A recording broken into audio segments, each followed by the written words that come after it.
श्रीमद्भागवत गीता अध्याय 8 श्लोक संख्या 18।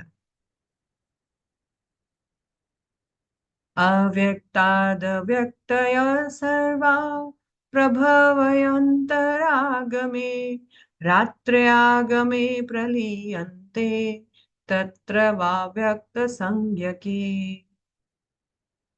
अर्थात ब्रह्मा के दिन के शुभ आरंभ में सारे जीव अव्यक्त अवस्था में से व्यक्त होते हैं और फिर जब रात्रि आती है तो वे पुनः अव्यक्त में विलीन हो जाते हैं। तो इससे पहले वाले श्लोका में हमने देखा कि भगवान हमें ब्रह्मा के एक दिन यानी कल्प का कैलकुलेशन बता रहे हैं कि 4 युग जब 1000 बार खत्म होते हैं तो एक दिन बनता है और इतनी ही बड़ी रात है। और फिर अब भगवान बता रहे हैं कि प्रत्येक जीव ब्रह्मा के दिन में अव्यक्त से व्यक्त हो जाता है, अनसीन से सीन, यानी जो नहीं दिख रहे थे अचानक से सब प्रकट हो जाते हैं।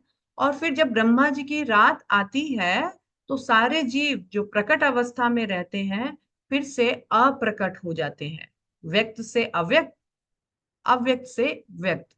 ब्रह्मा के दिन में सारे जीव विलीन, मतलब जो अव्यक्त रहते हैं उस अव्यक्त अवस्था से व्यक्त हो जाते हैं। और जब रात होती है तो जो सारे जीव जो व्यक्त थे, दिखते थे, वो अचानक से अदृश्य हो जाते हैं, अव्यक्त हो जाते हैं। ये ठीक वैसा ही है, इस श्लोक को अगर हमें समझना है तो ये ठीक वैसा ही है जैसे कि कोई एक दुकानदार सुबह रोज रोज अपना सामान डिस्प्ले करता है। मान लीजिए मेरी खिलौने की दुकान है और मैं क्या करती हूँ, रोज सुबह अपने दुकान से खिलौने डिस्प्ले करके बाहर निकालती हूँ और फिर जब शाम होता है तो उस डिस्प्ले से वापस अपने दुकान के अंदर खिलौनों को रख करके शटर डाउन करती हूँ। वैसे ही सारे जीव ब्रह्मा का दिन होने पर इस भौतिक जगत में प्रकट हो जाते हैं और फिर ब्रह्मा जी की रात होती है तो इस भौतिक जगत से अप्रकट हो जाते हैं। हरे कृष्ण।